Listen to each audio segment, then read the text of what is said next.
right direction.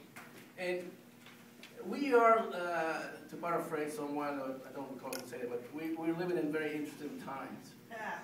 And the interesting times, at times, could be rather confusing for many of us who have many years of history in the struggle. We know how to put a meeting together. We know how to get people out on the streets. We know how to make demands and so on. But if it is difficult and convoluted for some of us who have that type of experience, could you imagine how it is perceived for the hundreds of thousands of families and people across the country whose struggle for daily living occupies all of their attention, all of their waking hours, all of their resources and energies. And these are the times that we're living today. And when the issue of war and peace comes along, when the issue of economic security, when the issue of finding a job that will sustain your family and will sustain yourself and have a future for your children comes up, it is very exhausting to figure out a way to think a way out of darkness and to figure out a way to link in and join in with other people to make demands. Because what naturally happens and instinctively happens in many communities across the country is you begin to have a self-doubt about the individual, about the person you are, about the father and mother you are, about the brother or sister you are, about the neighbor that you are, about the community resident or personal faith that you are. And when people have to start questioning themselves, there's a certain paralysis that sets in. It's a political immobility, and it's up to people like us to get people out of that and say, it's not your own problem, or it's not your fault.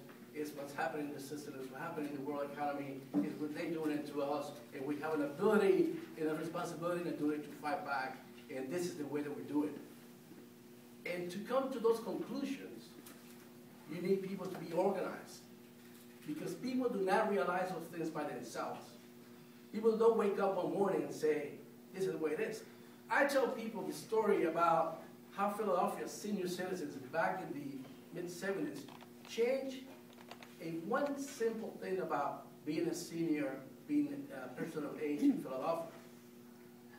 They got people who are 65 and over to ride for free on SEPTA buses and trains. It is not like the city fathers woke up one morning and say, hey, why don't we do this with our seniors? It'd be so great, so they can go to the hospital, they can go to the centers, they can go to social and cultural activities. No, it was a fight. It was a struggle. It involved thousands and thousands of seniors doing that. And this is the kind of atmosphere and enthusiasm that we have to foster again in our town, our region, in this state, in this city, in this country. And I think a lot of things have changed in how we organize. A lot of things have changed in the way that we should pose questions. Right now, these days, I'm in the business of posing questions. About questions about how we organize, about questions how we say our messages, on the question of who we invite, and the way that we present ourselves. I am flabbergasted. Sometimes when I go to progressive events, and I see a speaker platform that's all white. There was a time in our movement that you think about how it's going to look to the people who are sitting over there, how the panel looks like. But in the pressures of the day, we don't take the time to think about those things.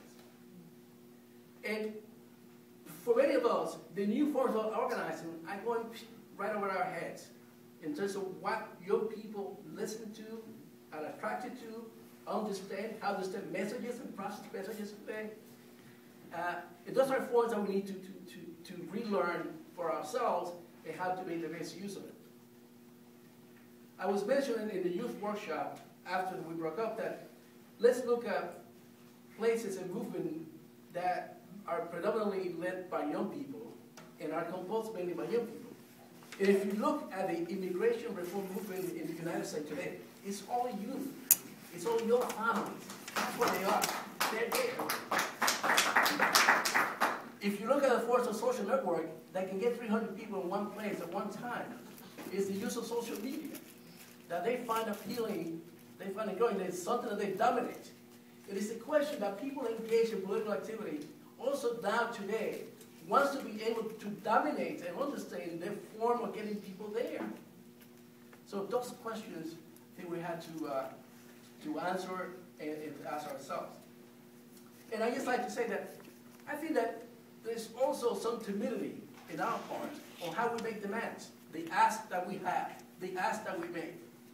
I actually was at a meeting, and the meeting was a bunch of people, you know, I have a lot of gray hair, but president program number 7.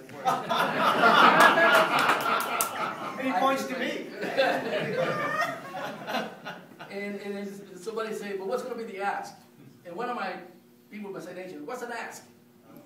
You know, it's a demand. You know, your people use ask. What's the ask? It's a demand. So our ask these days, in my opinion, are too timid. We are like afraid to make those big demands. Then I have one proposal for us for this coalition. Let's have and build a huge Bring the Truth Back Home spring offensive. I don't want to use the term offensive because it's not peaceful. But let's have a peace breakout. Bring the troops home in the spring of 2011, regardless of what else is going on in the country. And to make it in such a way that we make it a duty and responsibility for every progressive organization, every faith organization in this city to show up to such an event.